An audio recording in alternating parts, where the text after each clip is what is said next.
बताओ, one vehicle one FASTag सही news है। इसमें बोला गया कि एक वाहन के लिए एक ही फास्टैग होगा। हम्म। सर थोड़ा सा फास्टैग के बारे में बता दीजिए। फास्टैग के बारे में अभी इतना ही बता सकते हैं कि RFID टेक्नोलॉजी पे काम करता है ये। ठीक है। और दूसरा बात है कि ये जो वीवीपैट वाला न्यूज है, अभी हम आपको क्लास लेने से आने से पहले हम देख रहे थे, तो वो आ रहा था स्क्रॉल में कि हाँ वीवीपैट पे कुछ आया है। ठीक है, पूरा न्यूज आज पढ़े नहीं है। 9 बजे तो हम खुद ही बाहर से आए हैं। तो ओके सर। RFID टेक्नोलॉजी पे वो काम करता है, जो पहली बार फास्टैग का ऐसे अभी का न्यूज का मुझे पता नहीं है, बट पुराना न्यूज मुझे पता है कि वो इस पे काम करता है। दूसरा है कि वो एक वाहन एक फास्टैग ये लगाना अनिवार्य कर दिया गया होगा, इसलिए कर दिया गया होगा क्योंकि नितिन गडकरी साहब बार बार करते रहते थे ना वो, हम्म। कि हम लोग सैटेलाइट के माध्यम से भी रोड का टोल कलेक्ट करेंगे। आप जिस एंट्री पॉइंट पे एंट्री किया और जिस एग्जिट पॉइंट पे आपने एग्जिट किया है, जितना दूर आपने रोड पे ट्रेवल किया है उतना ही टोल लिया जाएगा। और टोल नाके पे आपको रुकने की कोई समस्या नहीं रहेगी, टोल नाका रहेगा ही नहीं, वो ऑटोमेटिकली खत्म हो जाएगा। बीच बीच में सर्विलांस कैमरे लगाए जाएंगे। और आपके जो जो क्या कहते हैं, ये BS6 तो इंजन आ ही गया है, साथ के साथ जो अभी गाड़ी में ये आ रहा है आपका नंबर प्लेट, वो भी भारत सरकार ही देती है नंबर प्लेट। वो ऑथराइज नंबर प्लेट रहता है, और उसमें भी कुछ क्या कहते हैं, ये रेडियो फ्रीक्वेंसी की टेक्नोलॉजी लगी रहती है, जो कि आपको कैमरा ठीक ठाक तरीके से डिटेक्ट कर लेता है। आज के समय में जो सेंसर कैमरे लगाए जाते हैं आपके इस पे क्या कहते हैं, क्रॉस सिग्नल्स वगैरह पे, जहाँ की लाल बत्ती हरा बत्ती रहता है, तो उस पे भी वो क्या कहते हैं, आपको ये कैमरा फाइन करता है ना, ऑटोमेटिक चालान काट लेता है। तो इस तरीके से वो टेक्नोलॉजी को इम्प्रूवमेंट करने के लिए लाया गया है। तो वो सही न्यूज है और अच्छा है, किस तरीके से टेक्नोलॉजी का यूज होना चाहिए। ठीक है। लिखने के लिए दिया गया था आप लोगों को आर्टिफिशियल इंटेलिजेंस वाला, लिखे थे क्या? कुछ लोग लिखे थे, एक आध लोग ही लिख पाए थे, सारे लोग जी क्यों नहीं लिखे थे? सर, नहीं लिख पाया सॉरी उसके लिए। कोई नहीं, लिखिए, लिखिएगा। क्वेश्चन अच्छा था, और इस तरीके के क्वेश्चन जो है कि आपको मिलेंगे साइंस एंड टेक के लिए। और हिस्ट्री के साथ साथ अब साइंस एंड टेक को लिया जाएगा। देखिए, आपका हिस्ट्री जो है कि लगभग खत्म हो गया है। आज 1942 के बाद का चीजें पढ़ा देंगे। और जो जितना हिस्ट्री के आपका BPSC मेंस में आता है, उतना लगभग लगभग सारे टॉपिक को मैंने टच कर दिया है। 3 टॉपिक बचे हुए हैं, 3 4 टॉपिक, गांधी, नेहरू, टैगोर, और जो है कि जयप्रकाश नारायण, राम मनोहर लोहिया इत्यादि, और इन सारे व्यक्तित्व को पढ़ा करके आपका GS पेपर 1 में जो हिस्ट्री वाला सेक्शन था, वो लगभग लगभग आपने 5 मार्च को स्टार्ट किया था, और आज जो है कि 1 या 2 अप्रैल होते होते कंप्लीट कर लिया।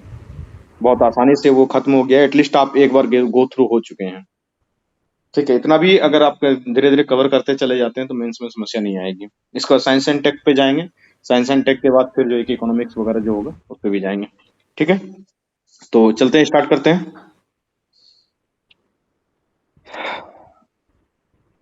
या 1942 हो गया था। 1942 के बाद क्या क्या घटनाक्रम था आजादी का क्रम में, बताइए। कुछ कुछ घटनाक्रम अगर बता सकते हैं आप लोग तो। कौन कौन सी घटना घटी थी, कोई बता सकते हैं? 1900 1942 के बाद। सर मार्च 1942 के बाद जो है, मतलब मार्च कह रहे सर, ये अगस्त 1942 के बाद हाँ। जब ये जब ये जो है बहुत ज्यादा हो गया, तो इसमें जो बहुत सारे ऐसी घटनाएं हुई जिसमें कि आजाद हिंद फौज 1943 में हाँ। उसका ठीक है। एस्टेब्लिशमेंट हुआ था सिंगापुर में। नेताजी ने उसको जो नेतृत्व है प्रदान किया था नेतृत्व बाद में। प्रदान किया था। हम्म। जी सर। उसके बाद इसी में हाँ। जो है इसी लाल किले इसी का जो है बाद में जब इसको डिफीट किया गया मणिपुर के आसपास, जब ये ब्रिटिश सेना के द्वारा, हाँ। तो ये लाल किले का मुकदमा फिर नवंबर 1945 ईस्वी में लड़ा गया। मतलब हाँ।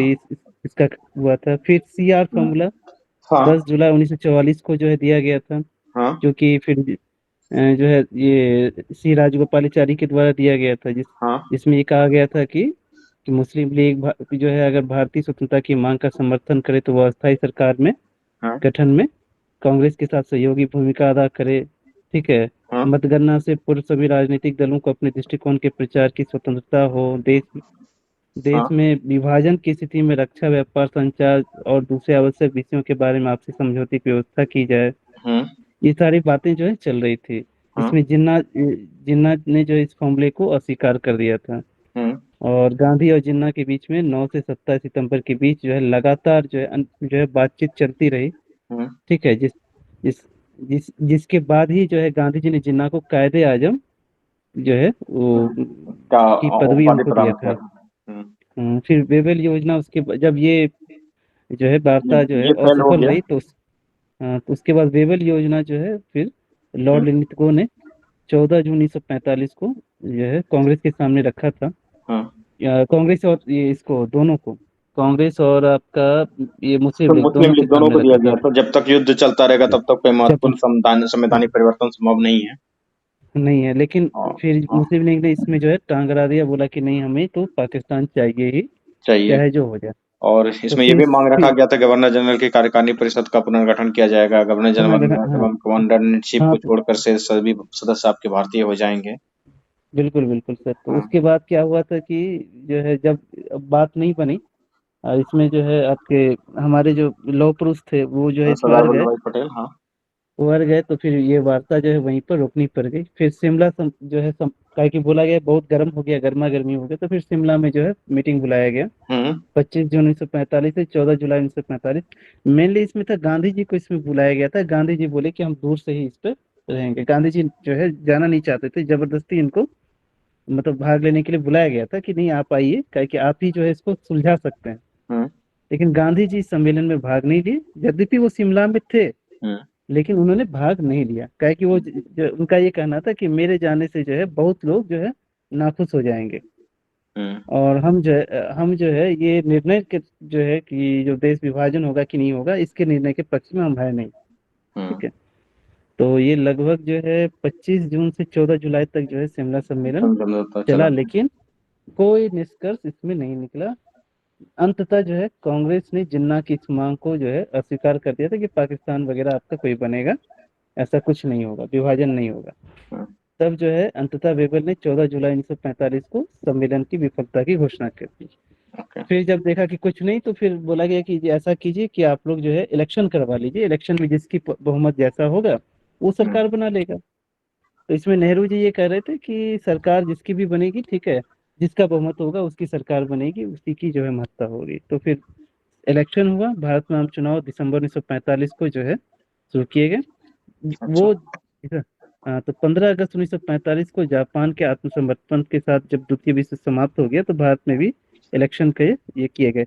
ये वही दौर था सर जबकि ये इंग्लैंड में भी जो है विंस्टन चर्चिल की जो है कंजर्वेटिव पार्टी चुनाव हार गई थी। अब वहां पे इटली की जो है लेबर पार्टी जीत गई थी और उसकी सरकार नहीं, नहीं, बनी। तो देखिए, शिमला समझौता से पूर्व क्या हो रहा था ना, कि वहां पे देखिए उसका पृष्ठभूमि बताते थे। अच्छा बताया आपने। ठीक है। एक्चुअली शिमला समझौता लॉर्ड वेबल के समय में 1945 में होना था। हालात ये थे कि द्वितीय विश्व युद्ध अपने अंतिम चरण में जा रहा था, सबको पता था कि द्वितीय विश्व युद्ध अब समाप्त होने वाला है। ठीक है। तो उसके बाद तब भी भारत पर जापानी आक्रमण की आशंका बनी हुई थी और अंतर्राष्ट्रीय दबाव भी बन रहा था। इसके अलावा ब्रिटेन में जो है कि वहां पे चुनाव होने वाला था, जिसमें चर्चिल के नेतृत्व में जो कंजर्वेटिव पार्टी थी, वो कंजर्वेटिव पार्टी जीत नहीं पाई थी, चर्चिल वाली क्लेमेंट एटली की सरकार बन गई थी उसके बाद। ठीक है। तो वहां पे संवैधानिक प्रश्न को हल करने के लिए वो लग रहा था कि भारत में थोड़ा सा अगर हम ढील दें, भारत में संविधान की स्थापना करें, क्योंकि आपको पता है कि जैसे जैसे द्वितीय विश्व युद्ध समाप्त हुआ और इंग्लैंड में जो उदारवादी लोगों का प्रभुत्व बढ़ा, तो उन्होंने क्या किया कि अपने ही सरकार के ऊपर जो जहां जहां भी उन्होंने ह्यूमन राइट्स का उल्लंघन किया था, उनके ऊपर दबाव बनाना स्टार्ट कर दिया वहां के सांसदों ने, अपने ही सरकार के ऊपर, कि आप भारत में क्या कर रहे हो, आपकी अफ्रीका की पॉलिसी क्या है, आपकी मलेशिया में क्या पॉलिसी है, आपका श्रीलंका में क्या स्थिति चल रहा है, आप बर्मा में क्या कर रहे हो, वहां पे हत्याएं क्यों हो रही है। इस तरीके के सवाल वहां उठने लगे थे उनके ही सांसद में। तो कंजर्वेटिव पार्टी उस टाइम सरकार में थी। कंजर्वेटिव पार्टी मतलब राइट विंग पार्टी है वहां की। तो उनसे जब सवाल करने लगा और वहां पे इलेक्शन का घोषणा हो गया, तो चर्चिल को लगा कि अगर भारत को हम थोड़ा सा संवैधानिक प्रश्न हल करने तक पहुंचा देते हैं, थोड़ा सा भारत को छूट देते हैं, तो इससे क्या होगा कि मेरा छवि ठीक हो जाएगा ब्रिटेन में और हो सकता है कि हमको इलेक्शन में फायदा मिल जाए। आपको पता था कि है कि उसके जो इलेक्शन हो रहे थे उस टाइम पे, तो लेबर पार्टी की जो सरकार बनी और क्लेमेंट इटली था, उनके वहां के घोषणा पत्र में ये भी था कि जब हम सरकार में आएंगे तो भारत को आजाद कर देंगे। वहां पे आजादी सीधा सीधा नहीं बोल रहे थे वो लोग, वो बोल रहे थे कि इस समस्या का समाधान हम संवैधानिक तरीके से निकालने का प्रयास करेंगे। ठीक है। और उन्होंने आजादी दिला भी दी, दे भी दिया था। क्लेमेंट इटली ने घोषणा भी कर दिया था अपने वहां पे संसद में। आपको डेट वगैरह पता होगा कि इसके 19 जून 1948 से पहले हम यहाँ से चले जाएंगे, ये वगैरह ये आपको पता होगा। ठीक है। तो उसी में भी ये प्रश्न उठ रहा था। भारत के शासन पर लगातार प्रश्न उठ रहे थे। दूसरा, बेबेल को इस बात का डर सता रहा था कि हो सकता है कि कांग्रेस 1942 की तरह दूसरा आंदोलन छेड़ दे। और जैसा कि बता रहे हैं कि गांधी जी इस बात से, दो व्यक्ति, एक खान अब्दुल गफ्फार खान और दूसरे गांधी जी, हमेशा अंतिम लड़ाई तक उन्होंने पाकिस्तान की मांग को और भारत के विभाजन का विरोध ही किया था। सही बात है कि नेहरू जी, जिन्ना साहब, सरदार पटेल साहब, मौलाना अबुल कलाम आजाद, खान अब्दुल गफ्फार खान, सब कुल 22 प्रतिनिधि शिमला पहुंचे थे। शिमला में वार्ता हो रही थी। गांधी जी शिमला में ही थे, इसके बावजूद वो शिमला सम्मेलन में भाग नहीं लिए थे। ठीक है, तो इसकी पृष्ठभूमि ये था। और आपको पता होगा CR राजगोपाली जो चक्रवर्ती राजगोपालाचारी फार्मूला है, और ये फार्मूला जब फाइल किया, जिसके बारे में इन्होंने जिक्र किया, उसके बाद देसाई लियाकत समझौता भी हुआ था 1945 में। भोलाभाई देसाई आप जानते हैं, बड़े वकील थे और मुस्लिम लीग के उपनेता के, जो उसके उपनेता थे, नेता तो वही जिन्ना थे, और उसके उपनेता लियाकत अली खान थे। उसके बीच में बातचीत होने के प्रयास हुई थी, लेकिन वो भी असफल रहा था। इसमें उन्होंने पॉइंट दिया था कि भोलाभाई देसाई ने, कि अंतरिम सरकार में कांग्रेस और मुस्लिम लीग दोनों जो है कि समान संख्या में अपने प्रतिनिधित्व का मनोनयन करे। कांग्रेस और मुस्लिम लीग समान संख्या में, सदस्यों में से 20% स्थान जो है पूरे जो पार्लियामेंट बनेगी उसमें अल्पसंख्यकों के लिए सुरक्षित रखा जाए।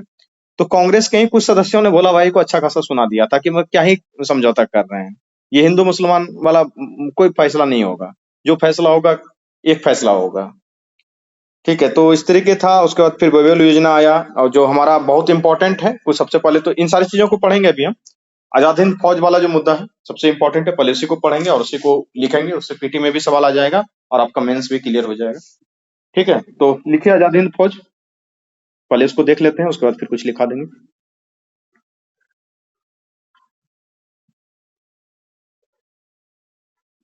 कब बना था ये? 1945। 1900। उसकी पृष्ठभूमि ऐसी है कि 1942 में जब दमनकारी आंदोलन का, भारत छोड़ो आंदोलन का दमन होने लगा, कल से ही कनेक्ट करते हैं चीजों को। तो सुभाष चंद्र बोस जो है कि यहाँ से निकल गए थे। आपको पता है कि सुभाष बाबू 1940 तक भारत की सुरक्षा के कानून के तहत गिरफ्तार किया गया था, और कलकत्ता प्रेसिडेंसी के अंतर्गत उनको जेल में रखा गया था। बंगाल उनका घर ही था। ठीक है, इनका जन्म लेकिन उड़ीसा में हुआ था, सुभाष चंद्र बोस का, ये बात ध्यान रखिएगा। जन्म इनका उड़ीसा कटक में हुआ है। हाँ, और ये रहे हैं सब दिन कलकत्ता में, इनका घर भी कलकत्ता में ही था। और ये 1940 में इनको जो है कि गिरफ्तार कर लिया गया था, और जब 1942 का आंदोलन चल रहा था उस समय भी कई बार ये गिरफ्तारी वगैरह में ही थी। तो 1942 में तो यहाँ से निकल ले गए थे। हुआ क्या था कि 5 सितंबर 1940 को जेल से इनको जो है कि मुक्त कर दिया गया था, और होम में होता है ना, इसको क्या बोलते हैं, घर में ही कैद कर लेना, घर में कैद करके रखा गया था, जेल से निकाल करके। इसको क्या ही तो व्यवस्था बोलते हैं, भूल रहे हैं हम। ठीक है, उसको कड़ी सुरक्षा के बीच रखा गया था। लेकिन आपको पता है कि सुभाष चंद्र बोस जी ने दिमाग लगाया था। सुभाष बाबू वहां से निकल गए थे, कहाँ? पेशावर, पाकिस्तान में। उसके बाद फिर काबुल गए थे, अफगानिस्तान में, और वहां से होते हुए वो जो है कि सबसे पहले कहाँ पहुंच गए थे? सोवियत संघ पहुंचे थे। वहां मदद लेने का प्रयास किया, लेकिन वहां मदद नहीं मिली, तो फिर वो बर्लिन चले गए। बर्लिन आज के समय में कौन सा स्थान है, बताइए? Germany sir. जर्मनी। तो वो बर्लिन से फिर जर्मनी चले गए थे। तो वो भागे थे कहाँ से? 5 सितंबर 1940 को इनको जेल से निकाल करके घर में कैद किया गया था। ये हाउस अरेस्ट के अंतर्गत थे सुभाष बाबू। ठीक है, ये 5 सितंबर 1940 से। उसके बाद ये यहाँ से निकले, तो उसमें उसका छद्म नाम क्या था, या लिख लीजिए, उनका छद्म नाम जियाउद्दीन था। जियाउद्दीन, ये तो हाँ, ठीक है। उसके 41 को निकले थे। हाँ, 26 जनवरी 1941 को निकले थे यहाँ से। और उसके पासपोर्ट पे क्या नाम था? पासपोर्ट पर तो नाम का नहीं पता सर, उनको इतना ही लिख लीजिए, उसका जियाउद्दीन उनका छद्म नाम था। ये लिख लीजिए, नोट कर लीजिए, छद्म नाम था उनका जियाउद्दीन। उनके पासपोर्ट पे उनका जो बना हुआ था, उसका पासपोर्ट ओलरेंडो, तो क्या तो था, हाँ, मसेट्टा के नाम से था ये पासपोर्ट बना हुआ। ओलरेंडो मसेट्टा के नाम से उसका पासपोर्ट था। वो जो गए थे, जो रास्ता उन्होंने कवर किया था, सबसे पहले यहाँ से पेशावर गए थे। पेशावर पाकिस्तान में है। उसके बाद काबुल गए थे, काबुल अफगानिस्तान में है। उसके बाद मास्को गए थे, मास्को रसिया की राजधानी है, संयुक्त वो यूएसएसआर उस समय कहलाता था। उसके बाद वो बर्लिन गए थे। बर्लिन जर्मनी में है, आपको पता है। ठीक है। और सुभाष चंद्र बोस ने जब वहां पे गए, हिटलर से मिले। हिटलर के मिलने के बारे में भी बहुत इंटरेस्टिंग कहानी है कि हिटलर से मिलने से पहले जो है कि हिटलर ने अपने कितने 3 या 7 ऐसे जो है कि हम शकल को भेजा था मिलने के लिए, और सुभाष चंद्र बोस ने शायद उन सबको पहचान लिया था। 3 था या 7, मुझे पता नहीं एग्जैक्ट, लेकिन मान लीजिए 3 भी था, तो तीनों उसके तीनों हम शकल को उन्होंने पहचान लिया था। तब जाके लास्ट में जो है कि हिटलर मिले थे उनसे, और हिटलर को मिलने के बाद हिटलर ने पूछा था सुभाष चंद्र बोस से कि आप हमको पहचान कैसे लिए। तो उन्होंने क्या तो जवाब दिया था कि कोई व्यक्ति आके हमसे सीधा सीधा हाथ मिलाने का प्रस्ताव दे, हम इतने छोटे व्यक्ति हैं और अपने इतने बड़े साम्राज्य के व्यक्ति हैं हिटलर, तो ऐसा तो हो ही नहीं सकता था। मैं इसी कॉमन सेंस के बेसिस पे आपको पहचान लिया था। वो हाथ बढ़ा देता था जो भी मिलने के लिए आता था। अब हाथ बढ़ाना, अपने समकक्ष के सामने हाथ बढ़ाया जाता है डिप्लोमेटिक चैनल में। खैर वो बात की बातें हैं। वहीं पे उनको हिटलर ने ही नेताजी का दिया था, वो क्या कहते हैं, उपाधि दिया था।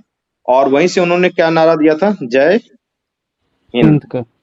ये सब पूछा जाता है, आप लोग नोट कर लें कि नेताजी की उपाधि इसको हिटलर ने ही दिया था, और जय हिंद का नारा ये जर्मनी से दिया गया था। पीटी में कई बार कुछ से कुछ पूछ लिया जाता है, तो ये सब ध्यान रखना पड़ेगा। अब बात करते हैं आजाद हिंद फौज की।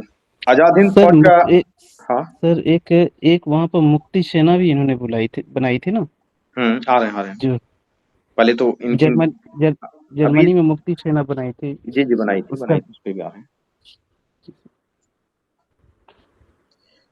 उस पे भी आ रहे हैं एक एक करके। पहले तो आजाद हिंद फौज को तो पढ़ लीजिए, ठीक है, लिख लीजिए। आजाद हिंद फौज का सबसे पहले ख्याल किसके मन में आया था, बताइए। मोहन सिंह। कौन, कैप्टन मोहन हाँ, तो लिख लीजिए, आजाद हिंद फौज का सबसे पहले ख्याल कैप्टन मोहन सिंह के मन में आया था। और मोहन सिंह, 1 सितंबर 1942 को आजाद हिंद फौज की पहले डिवीजन का गठन किया गया था। और क्या कहते हैं, 1942 के अंत आते आते इसमें 40,000 आजाद हिंद फौज में लोग शामिल हो चुके थे। लिख लें, कैप्टन आजाद हिंद फौज का पहला ख्याल, आजाद हिंद फौज का सबसे पहले ख्याल कैप्टन मोहन सिंह के मन में आया था 1 सितंबर 1942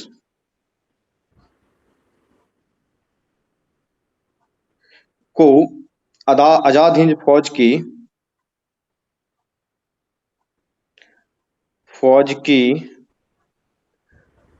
पहली डिवीजन का गठन किया गया था।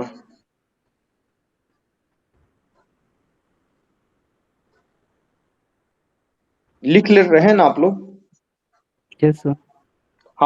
जो लोग नहीं लिखेंगे ना, कल भी बहुत कम लोगों ने भेजा है, बहुत सारे बच्चे ऐसे हैं जो लिखते नहीं हैं।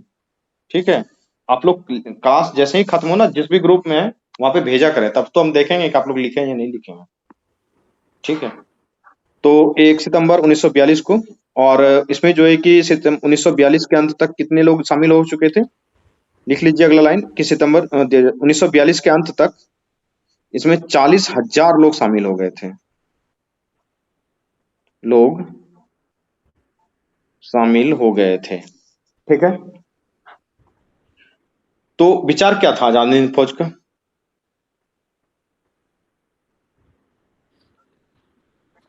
कई विचार थे सर इसमें। बताइए सबसे क्या पहला क्या ये विचार था था? कि इनका ये था कि जो है मतलब ये सुभाष बाबू ने ये कहा था कि हमें जो है दिल्ली चलने का जो है उन्होंने नारा दिया था कि हमें जो है भारत को जो है युद्ध के बल पे, यानी हम युद्ध के बल पर विजित करेंगे हम्म और अपनी शासन व्यवस्था वहां स्थापित करेंगे। हम्म तो इन्होंने जो इसी में कहा था कि तुम मुझे खून दो मैं तुम्हें आज़ादी दूंगा, ये इन्होंने इसका नारा दिया था।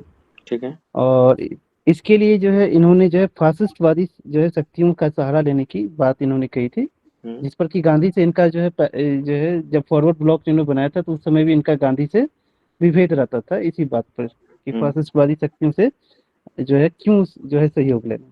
जिसमें इनका ये कहना था कि हमें अगर जो है ये देश को जो है अभी ये अपने कंट्रोल में लेना है, ब्रिटिश से जो है मुकाबला करना है, तो हमें जो है इनके विरुद्ध जो शक्तियां काम करी उनसे सहयोग लेना ही पड़ेगा। हम्म तो इसी में जो है इन्होंने जो है कहा था कि मैं सुभाष चंद्र बोस ईश्वर की पवित्र सौगंध खाकर, ये एक कोटेशन है कि हम्म उन्होंने ये कहा था कि मैं जो है अपने देश के 38 शायद 38 की 40 करोड़ ऐसे बोला था हम्म, कि उनकी जो है सौगंध खा के कहता हूँ कि मैं अपनी अंतिम सांस तक युद्ध करता रहूंगा। तो ये चीज सर इतना जो है मुझे पता है, इसके आगे का नहीं जानकारी है। बिल्कुल सही बात। एक्चुअली था क्या कि यहाँ जो गांधी जी जो लड़ाई लड़ रहे थे, तो उन्होंने जो सुभाष चंद्र बोस ने अपना दिमाग लगाया था, उनका सुभाष बाबू का ये कहना था कि दुश्मन का दुश्मन दोस्त। जो फैसिस्टवादी शक्तियां हैं जो ब्रिटेन के खिलाफ लड़ रही है, उन सारी शक्तियों से, चाहे वो जर्मनी हो या जापान हो, चाहे वो रूस के लोग हों, उनसे सहयोग लिया जाएगा। और सहयोग लेने के बाद अपनी एक सेना क्रिएट करेंगे, जिसका कि नाम आपको पता है कि आजाद हिंद फौज रखा गया था। और उनका ये था कि देश ऐसे आजादी मांगने से आजादी नहीं मिलने वाला है, आजादी छीन के ली जाती है, और हम लड़ाई करेंगे। जितने भी फासिस्टवादी शक्ति है उसका हम समर्थन लेंगे।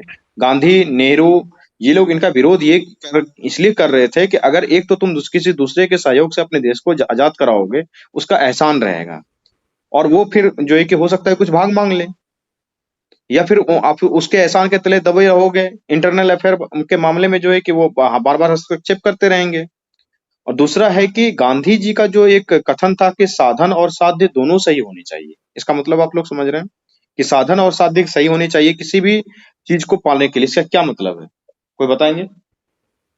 साधन साध्य की पवित्रता का सर हम ये समझते हैं कि साधन मतलब अगर हमको कोई साध्य करना है, यानी कोई लक्ष्य अगर हमने निर्धारित किया, तो हमें उसी लक्ष्य की ओर जो है बढ़ना, बिना कोई मतलब उसमें ऐसा रहना चाहिए कि उस लक्ष्य को पाते समय हमें मतलब जो हमारा जो है भटकाव उसमें ना हो।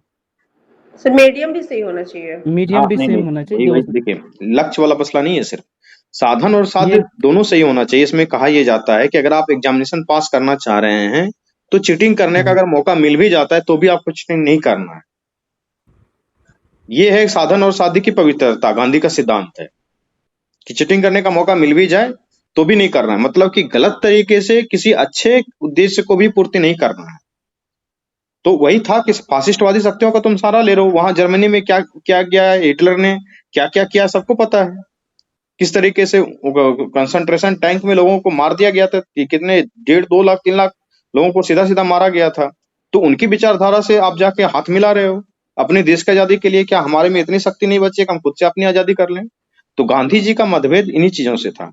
लेकिन आपको पता है कि जब वो आजाद हिंद फौज बनी, गांधी जी का बहुत सम्मान करते थे सुभाष चंद्र बोस जी, और उन्होंने Gandhi brigade, Nehru brigade, Subhash brigade, Rani Jhansi brigade वगैरह बनाया था, आपको पता है। ठीक है। तो ये आपको पता चल गया कि सुभाष चंद्र बोस ऐसा क्यों करना चाहते थे, गांधी जी इसका विरोध क्यों कर रहे थे। अगला पॉइंट नोट कर लें आप, ये जो पीटी में काम आएगा आपको, कि 21 अक्टूबर 1943 को सिंगापुर में ही स्वाधीन भारत सरकार गठित किया गया था। ये डेट वगैरह इंपॉर्टेंट है इसलिए लिखाया जा रहा है, ये एग्जैक्ट एक एक डेट को याद कर लीजिएगा, बीपीएससी का आदत है डेट पूछने का। सिंगापुर से 21 अक्टूबर 1943 को सिंगापुर से क्या किया गया था, स्वाधीन भारत सरकार का गठन किया गया था। स्वाधीन भारत की पर सरकार का गठन किया गया था।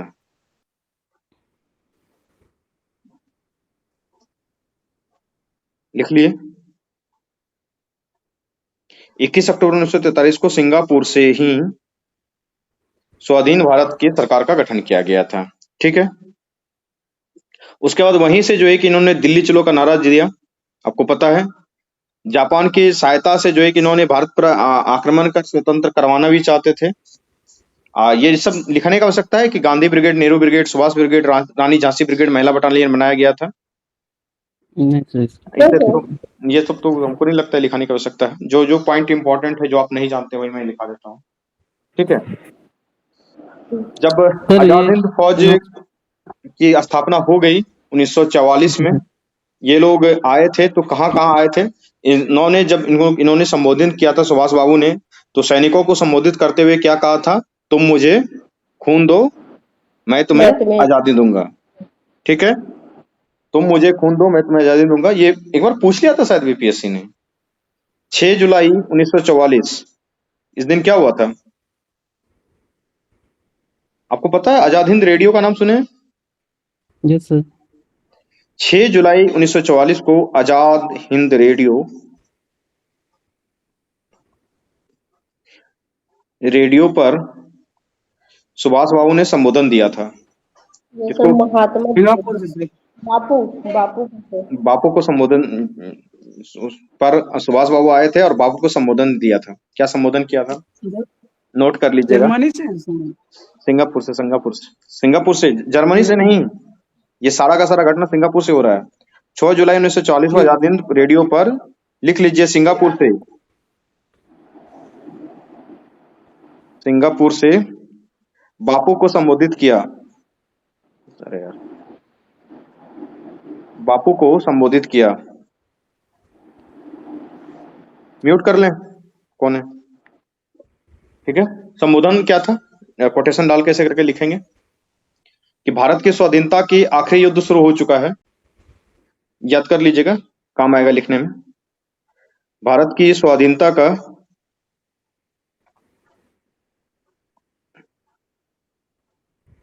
आखिरी युद्ध शुरू हो चुका है। और आगे क्या बोले थे? राष्ट्रपिता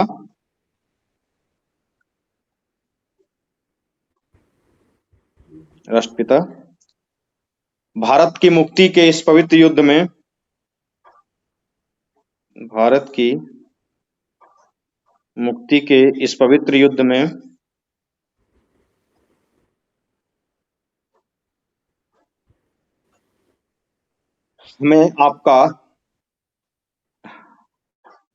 हम आपका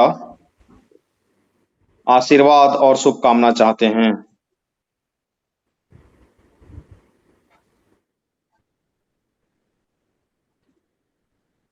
आशीर्वाद और शुभकामना चाहते हैं।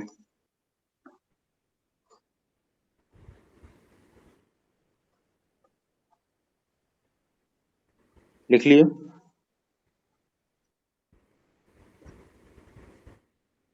भारत की स्वाधीनता का आखिरी युद्ध शुरू हो चुका है। राष्ट्रपिता भारत की मुक्ति के इस पवित्र युद्ध में हम आपका आशीर्वाद और शुभकामना चाहते हैं। नोट कर लिए? Yes sir.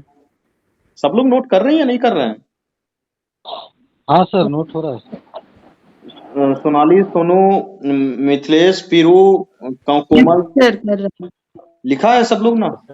विवेक, रजनी, मीनू, यस सर। जीत, प्रियंका, लिख रहे हैं आप लोग? सर ओके, ठीक। आप भेजिएगा अभी ग्रुप में, देखते हैं।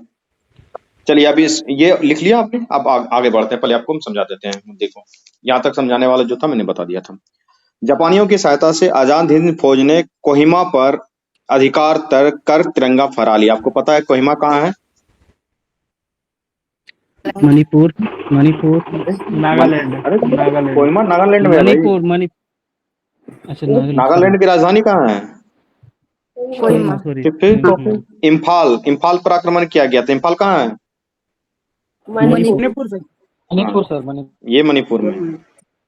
ठीक है, तो बताते हैं इसका जो वो हुआ था क्रोनोलॉजी, उसको समझ लीजिए। सबसे पहले क्या था कि जो कोहिमा नागालैंड की राजधानी है, उस पर सुभाष चंद्र बोस जी ने आक्रमण किया था अपने आजाद हिंद फौज के साथ, और आजाद हिंद फौज ने कोहिमा को जीतकर उस पर तिरंगा फहरा दिया था। उसके बाद ये लोग अंडमान और निकोबार द्वीप समूह को भी जीत लिए थे, और उसका नामकरण क्रमशः शहीद और स्वराज द्वीप कर दिया गया था। उसके बाद कैप्टन शाहनवाज खान के नेतृत्व में आजाद हिंद फौज की एक टुकड़ी इम्फाल पर आक्रमण किया। इम्फाल जो मणिपुर की राजधानी है, लेकिन इसमें जो है कि आजाद हिंद फौज सफल नहीं हो पाए। भारत पर सशस्त्र आक्रमण के द्वारा ब्रिटिश शासन को उखाड़ फेंकने की योजना असफल इसलिए हो गई क्योंकि आपको पता है कि 6 अगस्त 1945 को क्या हुआ था यहाँ पे? जापान में परमाणु बम गिरा था 6 अगस्त को, और 9 अगस्त को एक जगह हिरोशिमा और दूसरा दिन नागासाकी पे बम गिरा दिया गया, और जापान की पूरी तरह जापान की हार भी, उन्हें सरेंडर करना पड़ा। तो ये जो ब्रिटिश की सेना है, ये भी जो है कि कमजोर हो गई थी। अगस्त 1945 में ही टोक्यो जाते समय सिंगापुर से टोक्यो जा रहे थे हवाई जहाज से, और जहाँ की सुभाष चंद्र बोस की दुर्घटना में मृत्यु हो गई। मृत्यु पे रहस्य है, सबको पता है। ठीक है, तो आप लोग लिख लें कहाँ कहाँ जीत हुआ था, कहाँ कहाँ हार हुआ था, इसको आप नोट कर लें, पूछ लिया जा सकता है। ठीक है, तो लिख लें कोहिमा नागालैंड में जीत हुई थी। कोहिमा ऐसे करके नागालैंड लिख लेंगे ब्रैकेट में। कोहिमा नागालैंड में आजाद हिंद फौज की जीत हुई थी। आजाद हिंद फौज की जीत हुई थी। म्यूट कर लें। जीत हुई थी अंडमान निकोबार द्वीप समूह, अंडमान निकोबार द्वीप समूह पर जीत हुई और इसका नाम बदलकर शहीद और स्वराज द्वीप किया गया। इसका नाम बदलकर शहीद एवं स्वराज द्वीप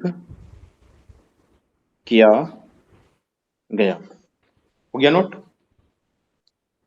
हार कहाँ हो गई थी? मणिपुर में। किसके नेतृत्व में यानी जा रही थी इम्फा- सेना?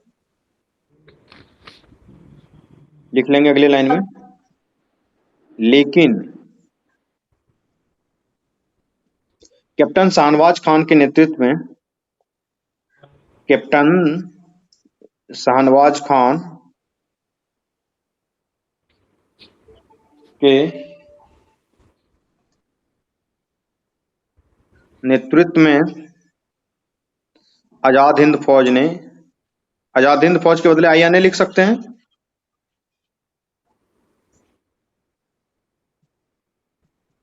फौज ने इम्फाल पर आक्रमण तो किया, तो क्या लिख देंगे? हार मिल गई? नहीं, इस तरीके से नहीं लिखा जाता है। लेकिन क्या लिखेंगे? लेकिन सफलता प्राप्त नहीं हुई। सफलता प्राप्त नहीं हुई। लिख लीजिए। कैप्टन शाहनवाज खान के नेतृत्व में आजाद हिंद फौज ने इम्फाल पर आक्रमण तो किया लेकिन सफलता प्राप्त नहीं हुई। ठीक है। उसके बाद आपको इसकी अगली घटना पता है कि सुभाष बाबू की मृत्यु हो जाती है। जब सुभाष बाबू की मृत्यु हो जाती है, जापानी उधर सरेंडर कर देता है, आजाद हिंद फौज कमजोर पड़ जाती है। कमजोर पड़ जाने के बाद ब्रिटिश सरकार के खिलाफ जो जिन सैनिकों ने इस तरीके का विद्रोह करने का प्लान बनाया था, उन सबको बंदी बनाया जाता है।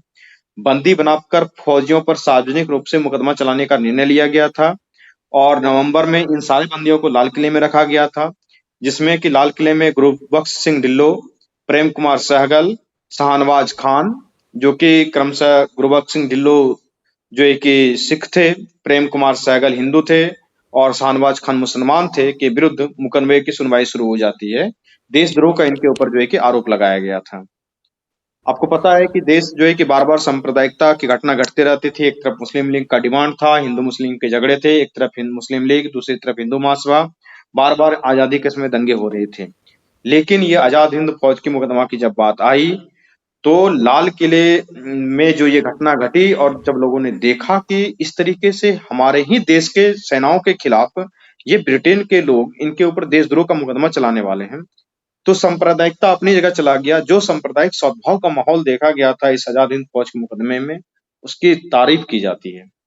नारा लगाया जाता था उसमें कि लाल किले से आई आवाज, ढिल्लन, सहगल और शाहनवाज। एक तो ये भी था सर कि लाल किले को तोड़ दो, आजाद हिंद फौज को छोड़ दो। बिल्कुल, ये भी था। तो आप लोगों ने यहाँ तक नोट कर लिया, आगे बढ़े। लाल किला मुकदमा पे आ जाए अब। यस सर, लाल किला मुकदमा नोट हो गया ना सबका? ठीक है। Yes sir, note. चलिए लिख लीजिए, टॉपिक मारिए, हेडिंग लाल किला मुकदमा। इसमें इसका घटनाक्रम आपको बता ही दिए कि आजाद हिंद फौज के जो बंदी फौजी थे, फौजियों पर सार्वजनिक मुकदमा चलाने का निर्णय लिया गया। उसमें जो है कि कुछ फौजी थे, उनके नाम लिख लीजिए। लिख लीजिए आजाद हिंद फौज के, तेजी तेजी लिखिए तो थोड़ा। आजाद हिंद फौज के बंदी फौजियों पर लाल किले में सार्वजनिक रूप से मुकदमा चलाने का निर्णय लिया गया?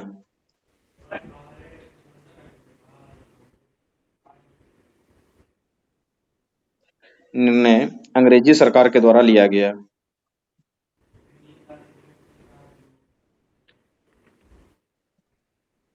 लिया गया, जिनमें प्रमुख फौजी निम्नलिखित थे। जिसमें प्रमुख फौजी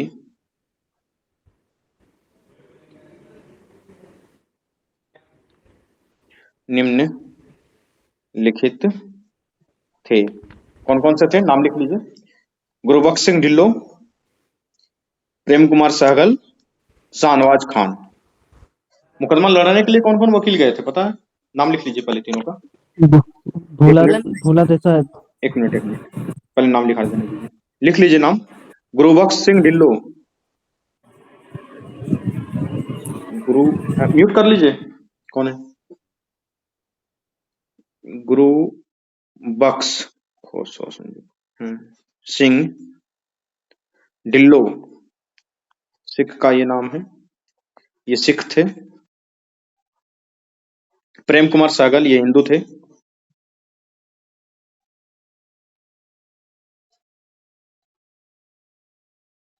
और कौन थे? शाहनवाज खान।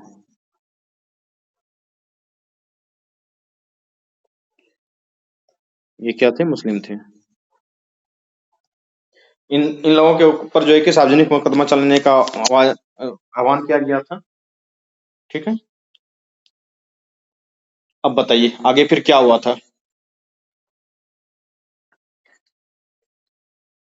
आगे की घटनाक्रम में क्या है, ये मुकदमा को डिटेल में पढ़ना है। मुकदमा में सर यही था कि तेज बहादुर सप्रू थे, जवाहरलाल नेहरू थे, अरुणा आसफ अली और ये कैलाश नाथ काटजू इनके प्रमुख बचाव पक्ष के वकील थे। और फौजी पहले तो जो है इन लोग को जो है फांसी का जो दिया गया था, सजा सुनाया गया था, लेकिन बाद में फिर इन लोग को माफ कर दिया गया ज्यादा प्रतिरोध होने पे। देखिए हुआ क्या था कि 1 नवंबर से 11 नवंबर तक आजाद हिंद फौज को की सप्ताह योजना किया गया। 12 नवंबर 1945 को आजाद हिंद फौज दिवस मनाया जाता है। ये लिख लीजिए, सबसे पहले नोट कर लीजिए। तो 12 नवंबर 1945 को आजाद हिंद फौज दिवस मनाया जाता है।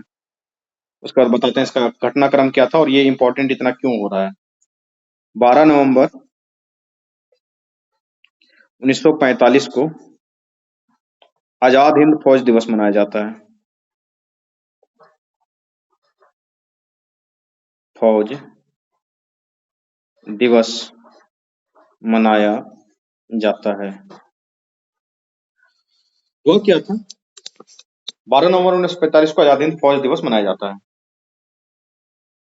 अब सुनिए, ब्रिटिश सरकार के जो परंपरागत समर्थन माने जाते थे वो कौन थे पता है? सरकारी कर्मचारी, उनके सैनिक, ये लोग जो है कि उसके परंपरागत समर्थक माने जाते थे। जो बंदी कैदी होते थे वो तो कैद ही रहते थे, लेकिन इस आजाद हिंद फौज के मुकदमा ने देश को इस तरीके से झकझोर के रख दिया कि ब्रिटिश जो कर्मचारी, भारतीय ब्रिटिश कर्मचारी थे और सैनिक थे, वो लोग भी इस मुकदमा के समर्थन में आ गए कि नहीं, इन्होंने कोई अपराध नहीं किया है, आप इसे गलत तरीके से फांसी की सजा देना सुना रहे हो। समाचार पत्र ने भी खुल के लिखा इसके बारे में। आपको पता है कि जवाहरलाल नेहरू ने, कहा जाता है कि बहुत वर्षों के बाद वकालत वाला गौन और चोला पहना था उन्होंने। जवाहरलाल नेहरू वकालत लड़ने के लिए चले गए थे, वो बड़े वकील थे, सबको पता है इस बात का, लेकिन बहुत दिनों से उन्होंने कोई मुकदमा नहीं लड़ा था। भोलाभाई देसाई, जवाहरलाल नेहरू, तेज बहादुर सप्रू, कैलाश नाथ काटजू, अरुणा आसफ अली, ये सब के सब वकील के फौज खड़े थे और ये युद्ध बंदियों के बचाव के पक्ष में जो है कि वकालत कर रहे थे। उसके बाद सैनिकों की आर्थिक सहायता और रोजगार हेतु आजाद हिंद फौज राहत जांच समिति का गठन भी किया गया था। ठीक है, और सभी लोग जो तमाम मतभेद हो रहे थे हिंदू मुस्लिम सिख ईसाई में, साथ के साथ जो कांग्रेस हो, लीग हो, कम्युनिस्ट पार्टी हो, यूनिस्टिस्ट पार्टी हो, जस्टिस पार्टी हो, अकाली पार्टी हो, राष्ट्रीय स्वयंसेवक संघ हो, हिंदू महासभा हो, अरहर पार्टी हो, अकाली लीग हो, जितने भी लोग उसमें जो भी छोटी बड़ी पार्टियां थी देश में, सबने जो है कि राष्ट्रवादी प्रकृतियां दी कि नहीं, इन लोगों ने कोई गलती नहीं किया है, मुकदमा इन लोगों के ऊपर नहीं चलना चाहिए। सरकार के ऊपर जबरदस्त रूप से दबाव बना और इसी मुकदमे ने यह सिद्ध कर दिया था कि भारतीयों के संबंध में निर्णय लेने में चाहे भारत के लोग अपने में आपस में जरूर लड़ते हों, लेकिन जब बात भारतीयता की आती है, उस समय सिर्फ और सिर्फ भारतीयों के ऊपर निर्णय लेने का अधिकार भारत के लोगों को होगा, अंग्रेज को नहीं होगा। और ब्रिटिश अधिकारियों को इस बात का भय सताने लगा था कि कांग्रेस फिर कहीं आंदोलन ना छोड़ दे, किसान विद्रोह ना कर दे, मजदूर आंदोलन ना कर दे, सेना में असंतोष ना हो जाए। इसलिए अंततः सरकार को झुकना पड़ा। दिसंबर 1945 में सरकार ने घोषणा किया कि आजाद हिंद फौज के केवल उन्हीं सैनिकों के ऊपर मुकदमा चलाया जाएगा जिनके विरुद्ध हत्या, बर्बरता के अभियोग हैं। और 1946 में कैदियों के प्रथम समूह के विरुद्ध जो है कि ये पूरी जो केस चल रहा था, इसको वापस ले लिया गया। तो ये इसका घटनाक्रम था। ठीक है, कुछ नोट करना चाहेंगे? लिख लीजिए, जो वकील थे उनका नाम लिख लीजिए। दे देगा कि कौन थे कौन नहीं थे, तो उसमें छांटने में बनेगा आपको। लिख लीजिए, प्रमुख वकील कौन कौन थे। तो सबसे जो भोलाभाई देसाई है ना, इनका नाम आता है सबसे फर्स्ट में। तो भोलाभाई देसाई, सर ये तो सरकारी वकील थे ना, भोलाभाई हाँ देसाई। ये सरकारी वकील थे। भोलाभाई देसाई सरकारी वकील थे।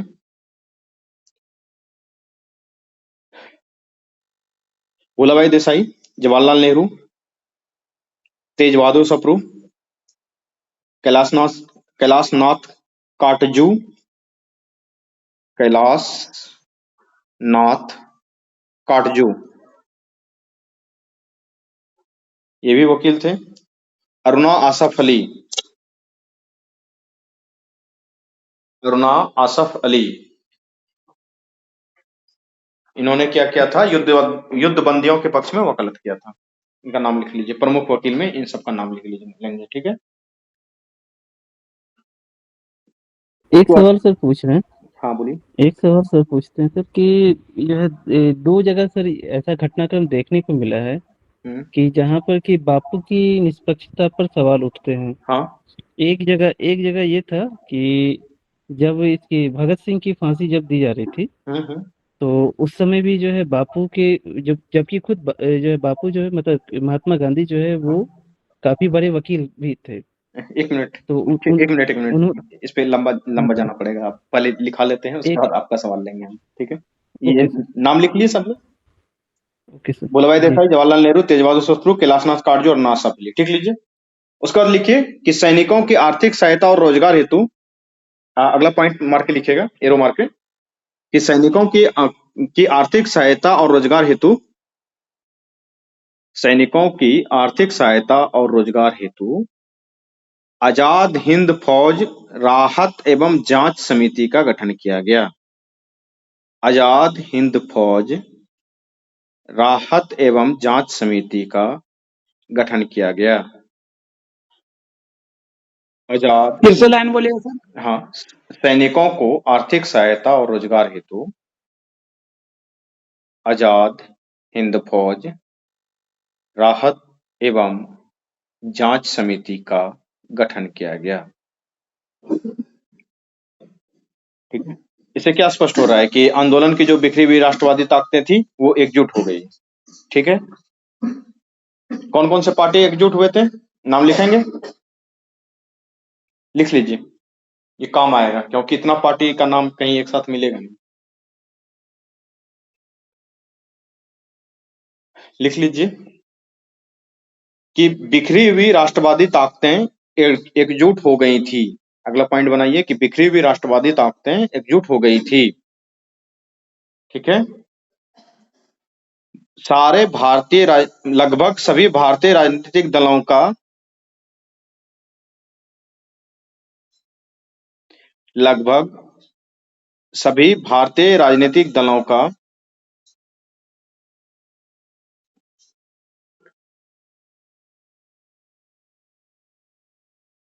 लिखे,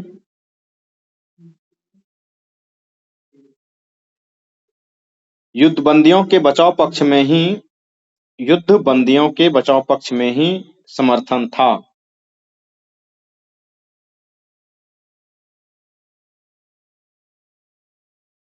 युद्ध बंदियों के बचाव पक्ष में ही समर्थन था।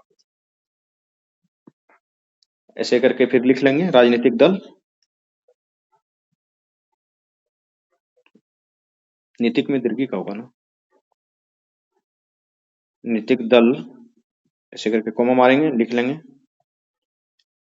कौन कौन लिखेंगे? कांग्रेस, उसके बाद मुस्लिम लीग, कांग्रेस हो गया, मुस्लिम लीग हो गया, उसके बाद कौन लिखेंगे? कम्युनिस्ट पार्टी, कम्युनिस्ट पार्टी, उसके बाद किसका नाम लिखेंगे? Unionist party. एक कम्युनिस्ट था, एक यूनियनिस्ट था। यूनियनिस्ट पार्टी, उसके बाद किसका नाम लिखेंगे? जस्टिस पार्टी, जस्टिस पार्टी, उसके बाद किसका नाम लिखेंगे? अकाली दल। कौन है अकाली दल, पता है? आज भी है सर अकाली दल, पंजाब में सबसे बड़ा दल है। भाजपा के साथ गठबंधन नहीं हो पाया अकाली दल। नहीं हो पाया सर। प्रकाश सिंह बादल। हाँ, मर गए। वो तो देहांत हो गया उनका। उनका लड़का है, क्या तो नाम है उसका? राष्ट्रीय तो नाम नहीं। स्वयंसेवक संघ, सुखबीर सिंह बादल सर। हाँ, सुखबीर सिंह। सेवक संघ। इस देख रहे हैं कितने पार्टी थे उस टाइम पे। कुछ लोग कांग्रेस लीग के अलावा किन्हीं को बहुत पार्टी का नाम ही पता नहीं रहता था। हिंदू महासभा, हिंदू महासभा, और उसके बाद फिर क्या था? अहरार पार्टी, अहरार पार्टी, और फिर अकाली लीग भी था एक, अकाली लीग। ठीक है,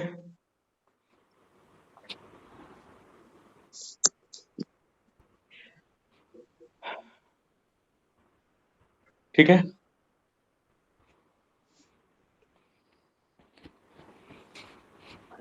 पूछिए, अब आपका क्या सवाल था, पूछिए। सर दो पूछिए, अब जो जितना समय पूछना है। दो समय देखा गया है। एक समय तो जो है ये इनके साथ भगत सिंह के साथ, और एक जो है सुभाष बाबू के साथ देखा गया, यानी आजाद हिंद फौज के ये में कि गांधी जी ने जो खुल करके कभी भी इनका जो है ना तो समर्थन किया, ना ही इनका जो है कोई विरोध किया। ठीक है। यानी इनके सपोर्ट में कभी देखा नहीं गया। क्योंकि भगत सिंह के बारे में भी जब मुकदमा लड़ने की बारी आई थी तो गांधी जी को कभी कहीं पर इतिहास में ये नहीं लिखा कि गांधी जी ने उनके पक्ष में या तो स्टेटमेंट कोई दिया हो या ये मुकदमा ही लड़ा हो। और ना ही यहाँ पे तो एक तरह से गांधी जी का जो इस पे जो रोल था उस पे थोड़ा सा जो है ये लगता है कि क्या गांधी जी जो है वो इसके समर्थन में नहीं थे या नहीं गांधी जी चाहते थे। निष्पक्ष थे या नहीं थे, ये ना पूछना चाह रहे हैं आप? जी जी बताइए, कोई बताइए। ये खत्म हो गया, मेरा टॉपिक खत्म हो चुका है। ठीक है, जो लाल किला वाला मुकदमा था ना, ये टॉपिक खत्म हो गया है। क्या सर गांधी जी क्यों नहीं समर्थन किया उनका? हाँ, इनका जो सवाल है कि गांधी जी निष्पक्ष इनको दिखाई नहीं दे रहे थे दो जगह। एक तो भगत सिंह को जब बचाने की बात हो रही थी, और दूसरा बार जो है कि ये सुभाष बाबू जो काम कर रहे थे उसमें गांधी जी उनके समर्थन में नहीं दिख रहे थे। गांधी जी की निष्पक्षता नहीं दिख रही थी इनको। बताइए क्या बात है? सर ये हो सकता है कि गांधी जी सत्य हिंसा के पुजारी थे और उनका ये मानना था कि सत्य हिंसा के बल पे ही देश को जीता जा सकता है। तो ये वो तटस्थ उस मामले में तटस्थता की नीति अपना रहे थे, ताकि अगर वो हिंसा को खुलेआम सपोर्ट देंगे तो देश में भ्रम की स्थिति पैदा हो सकती है। देखिए, हम इसको और भी क्लियर कर देते हैं। आपको पता है कि 1946 के फरवरी में HMIS तलवार नामक जो जहाज था उसके दीवारों पर भारत छोड़ो लिखने के क्रम में जो भारतीय नाविक BC दत्त थे उसको गिरफ्तार कर लिया गया था, और उसके समर्थन में रॉयल इंडियन नेवी आई हुई थी। और 8 फरवरी 1946 को इसकी जो है कि रॉयल इंडियन नेवी की विद्रोह का शुरुआत हो जाता है। इस घटना का जिक्र मैंने इसलिए यहाँ पे किया, इसमें और भी बातें हैं। कलकत्ता में जो है कि वो कलकत्ता और मुंबई के लोग भी इसके समर्थन में आ गए थे, लेकिन इस घटना को शांत कराने के लिए कौन आगे आया था पता है आपको? सरदार पटेल और जिन्ना, जो एक दोनों का विचार कभी नहीं मिलता था। कांग्रेस ने नाविकों को आत्मसमर्पण करने के लिए भावुक अपील किया था कि भाई आप लोग जाके आत्मसमर्पण कर दें, और उनको आश्वासन दिया गया था कि पार्टी उसके विरुद्ध चलाए गए मुकदमे में पूरा सहयोग करेगी। ऐसा क्यों किया गया था पता है?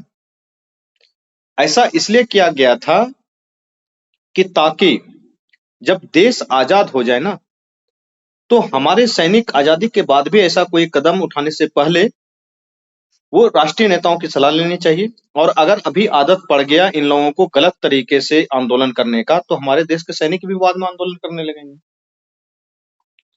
तो जहां तक गांधी जी के ऊपर लगाए आरोप लगा, ये क्लियर हुआ ना कि क्यों, मतलब कि भोला भाई, ये सरदार पटेल और जिन्ना ने जाके अपील किया था और उस आंदोलन को शांत करवा दिया था। आंदोलन को इसलिए शांत करवाया गया ताकि भारत के जो सैनिक थे आजादी के बाद भी इस तरीके का कोई कदम ना उठा ले, इसके लिए उसको शांत करवाया गया था। सैनिक में जो होती है वो क्या बोलते हैं उसको, डिसिप्लिन होनी ही चाहिए इस बात की एश्योरिटी के लिए। तो हमारे जो उस समय देश के स्वतंत्रता सेनानी थे वो काफी दूरदृष्टि विचार के थे। सवाल जहां तक गांधी जी के ऊपर आता है, एक तो जो आरती ने बताया कि वो सत्य अहिंसा के पुजारी थे और वो चाहते थे कि अहिंसक तरीके से ही देश को आजाद कराया जाए। जहां तक सवाल है कि भगत सिंह के केस में गांधी जी ने जब बात करने के लिए गए थे इरविन के साथ, तो उन्होंने जो है कि जोर शोर से इस मांग को नहीं उठाया था। सबसे पहली बात तो कि मांग उन्होंने उठाया था, उसके जो भी डिमांड होते थे उसमें भगत सिंह का भी नाम होता था। लेकिन आपको पता होना चाहिए कि भगत सिंह खुद ही जेल में जो है कि रहना चाहते थे और वो नहीं चाहते थे कि उनको कोई बचाव करे, उनके लिए कोई बचाव समूह आए। आपको पता होना चाहिए कि भगत सिंह के जो चाचा जी थे अजीत सिंह जी, वो खुद ही एक बड़े स्वतंत्रता सेनानी थे और भगत सिंह के पिताजी जो थे वो बहुत बड़े जमींदार थे। उनके पिताजी ने एक बार उनके लिए पैरवी लगाई थी और उसको चाहते तो उनके पिताजी ही बचा सकते थे। लेकिन जब इस बात की जानकारी भगत सिंह को जेल में मिली थी, तो फिर उनके पिताजी को उन्होंने पत्र लिखकर इस पे जो है कि बहुत नाराजगी जताई थी कि पिताजी ऐसा कुछ नहीं किया जाए, हम यहाँ जेल में आए ही इस बात के लिए हैं कि हमको शहादत देनी है, जिससे जो है कि इस सरकार को ये गूंगी बहरी सरकार के ऊपर थोड़ा सा असर पड़े, जनता में जागरूकता आए। तो भगत सिंह ही जब खुद अपने पक्ष में नहीं थे, तब गांधी जी को क्यों ऐसे इस तरीके का आरोप लगा रहे हैं कि गांधी जी निष्पक्ष नहीं दिख रहे थे आपको? गांधी जी ने, दूसरी बात जो आपने कहा कि गांधी जी ने उसके लिए मुकदमा नहीं लड़ा, गांधी जी ने किसी के लिए कोई मुकदमा लड़ा ही नहीं था। गांधी जी एक सफल वकील थे ही नहीं। किसी के लिए आपने देखा है कि किसी के लिए मुकदमा लड़ने के लिए गए थे? अभी मैंने पढ़ा है ना कि जवाहरलाल नेहरू जो है कि लाल किला का मुकदमा लड़ने के लिए कितनों सालों के बाद जो है कि गाउन पहनकर वो कोट पहन के कोर्ट में चले गए थे। लेकिन गांधी जी को तो आपने नहीं देखा था। ठीक है सर, लेकिन साउथ अफ्रीका में जब वो जो वकील वहां पर गए हाँ, थे तो वहां साउथ उन्होंने अफ्रीका में भले वो गए थे लेकिन इंडिया में कभी नहीं इंडिया देखा में था आपने उसको। सुना है नहीं, कि कहीं गांधी जी वकालत लड़ने के लिए किसी के लिए और गए? सर ये जहाँ तक ये नहीं। सुभाष चंद्र बोस का बात है सर ना, तो एक बार सुभाष चंद्र बोस जब ये मतलब बता रहे थे बापू को कि बापू मतलब ऐसे जो आप अहिंसा के पुजारी बन के चाहते हैं देश को हम आजाद कर दें, ऐसे पॉसिबल नहीं है। तो उसको गांधी जी को मतलब बहुत जीत किया था सुभाष चंद्र बोस ने सर। तो मैं कई बुक में पढ़ा दिया दुर्दय, उसमें एक शायद किसी मैं चैनल पे देखा था, तो उसमें गांधी जी बोला था ठीक है सुभाष, आपको जैसे मन करो वैसे करो, अगर देश आजाद होता है तो सबसे पहले मैं तुझे बधाई मैं ही देने आऊंगा। Yes yes. हाँ बिल्कुल, वो देखो गांधी और सुभाष एक दूसरे का रिस्पेक्ट बहुत भयंकर तरीके से करते थे, इस बात को तो मानना पड़ेगा। ने आप देखिए सर ना वो जो सर 1939 में जब वो हुआ था 1939 वाला कौन वाला जो कांग्रेस अध्यक्ष वाला हुआ था, जब गांधी जी के मतलब द्वारा जो वो जिसको मतलब बोला था कि खड़ा होकर जीतना है तो हार गया, तो उसके मतलब रिस्पेक्ट में उसने त्याग दे दिया, रिजाइन कर दिया कि ठीक है भाई इसको बना दीजिए। तो इससे बड़ा रिस्पेक्ट और क्या हो सकता है सर? ये बस अपना अपना नजरिया है सर, अब गांधी को देखने का पढ़ने का तरीका है सबका। वो आप पॉलिटिकल चीज पे आएंगे तो गांधी के बारे में लोग बहुत कुछ बोलता है। हाँ बिल्कुल बिल्कुल, बात सही है। तो ये तो जो आरोप लगता है, ये आरोप पे सवाल भी पूछा गया था, और इस आरोप को जब भी सवाल पूछा जाता है तो खंडित ही कर देना आपको। ठीक है, आपको एग्जाम पास करना है, इस बात को बहुत ध्यान रखिएगा। ठीक है, आरोप लगाए जाते हैं, कहा जाता है कि वो तो एक बार प्रधानमंत्री जी ने कह दिया था कि जब भगत सिंह जेल में थे तो जवाहरलाल नेहरू मिलने ही नहीं गए थे। वो सीधा सीधा झूठ बोले थे, रैली में झूठ बोल गए थे जाके मोदी जी। तो फिर उसका खंडन निकला कि नहीं, मिलने के लिए गए थे। अरे मोदी के ऊपर क्या बात करना है सर? तो वैसे ही विचार आते रहते हैं ना कि वो गांधी ने ये क्यों नहीं किया, वो क्यों नहीं किया। क्या इरविन से बात करने उनका में तो उन्होंने मांग नहीं अपना रखी थी? इरविन से देश बात के करने के प्रधानमंत्री दरमियान तो खुद उन्होंने स्टैंड मांग क्लियर नहीं रखी है, थी क्या ना। बोल रहा है। ठीक है, तो आपके दोनों सवाल का आई थिंक कि सब लोगों ने मिलकर अच्छा आंसर कर दिया है। सर हाँ और कर दीजिए सर पेज। क्या करें सर? स्क्रॉल ऊपर वाला पेज थोड़ा ये कर दें ये? यस यस सर ठीक, यस। दो सब्जेक्ट को एटलीस्ट एक साथ पढ़ें, हिस्ट्री के साथ साथ पॉलिटी पढ़ लें, जैसे ज्योग्राफी के साथ साथ इकोनॉमी पढ़ लें, तो दोनों एक दूसरे से मैच भी करता है। दूसरी बात क्या है कि उसको खत्म करें या एक एक बार पढ़ के ऊपर ऊपर से छोड़ दे, बिल्कुल नहीं, ऊपर ऊपर से पढ़ के नहीं छोड़ना है। सब्जेक्ट को पढ़ना है, उसके बाद उसके जो प्रीवियस ईयर क्वेश्चन है उसको भी लगाने हैं, फिर सब्जेक्ट को दोबारा पढ़ना है, और उसके बाद फिर उसके शॉर्ट नोट्स आपको बना लेने हैं, और हो सके तो सिनॉप्सिस भी बनाना है, तब जाके आपको सब्जेक्ट खत्म हुआ। सब्जेक्ट पढ़ने का सबसे पहला मतलब यही है कि प्रीवियस ईयर क्वेश्चन बन रहा है कि नहीं बन रहा है। अगर बन रहा है तो आपका पढ़ाई ठीक चल रहा है, आप खुद से भी ठीक पढ़ रहे हैं, या आपके जो पढ़ाने वाले टीचर हैं वो भी आपको ठीक पढ़ा रहे हैं। अगर क्वेश्चन नहीं बन रहा है, इसका मतलब है या तो पढ़ने में फॉल्ट है या पढ़ाने वालों में फॉल्ट है। ठीक है, तो इस तरीके से कतई मत करें कि ऊपर ऊपर से पढ़ के चले जाएं। आपके पास 6 महीने ही बचे हुए हैं पीटी के एग्जाम होने से पहले, तो आप पूरा तरीके से पहले सब्जेक्ट को पढ़ें। उसमें से हर एक चैप्टर में ये प्रयास करें कि 200-300 क्वेश्चन लगाएं। क्वेश्चन लगाएंगे कहाँ से? घटना चक्र से। नहीं कुछ समझ में आता, घटना चक्र को क्वेश्चन लगाइए। और उसके बाद सबसे पहले एनसीईआरटी पढ़ें, उसके बाद उसके रेफरेंस बुक को पढ़ें, फिर घटना चक्र का क्वेश्चन लगाएं, उसके बाद फिर प्रीवियस ईयर क्वेश्चन और टेस्ट सीरीज में अगर कोई सब्जेक्ट वाइज टेस्ट सीरीज हो जाता है तो उसको लगा लें, फिर उसका सिनॉप्सिस तैयार कर लें। कंप्लीट हो गया सब्जेक्ट पूरी जिंदगी के लिए। सर आप बोले थे एक बार सिनॉप्सिस का क्लास लेने के लिए। बता देंगे वही बता देंगे। सर उसमें एक्चुअली है क्या कि घर पे कंस्ट्रक्शन का काम चल रहा है, वो यहाँ पे हम हैं, और पूरा इधर उधर मेरा किताब पड़ा हुआ है, तो उसको निकालेंगे, उसका फोटो खींचेंगे, उसका पीपीटी बनाएंगे, तभी तो बता देंगे हम 1-2 दिन और। बोल रहे थे 100% का 10%। हाँ, 100% का 10% कैसे किया जाता है वो भी हम सिखा देंगे, लिख के बता सामने दिखा देंगे, एकदम गारंटी है इस बात का। 3-4 बार पढ़ने के बाद वो छोटा हो जाएगा सर। बिल्कुल हो जाएगा। जैसे आज ही मैंने जो आपको लिखाया है ना, इसमें बहुत सारी बातें और हम लिखा सकते थे, लेकिन इसलिए नहीं लिखाया, जो चीजें आप पहले से जानते हैं मैं क्यों लिखाऊं, बहुत लंबा हो जाता ना, इसलिए देख रहे हैं बहुत शॉर्ट में मैंने चीजों को लिखा दिया है। जैसे यहाँ पे हमको लगा कि राजनीतिक दल का नाम पूरा लिखाना चाहिए, तो मैंने पूरे राजनीतिक दल का नाम लिखाया है। तो यही तरीका होता है बनाने का, वो हम बता देंगे, वो मेरे दिमाग में है, उस पे क्लास जरूर लेंगे हम। ठीक है जी सर।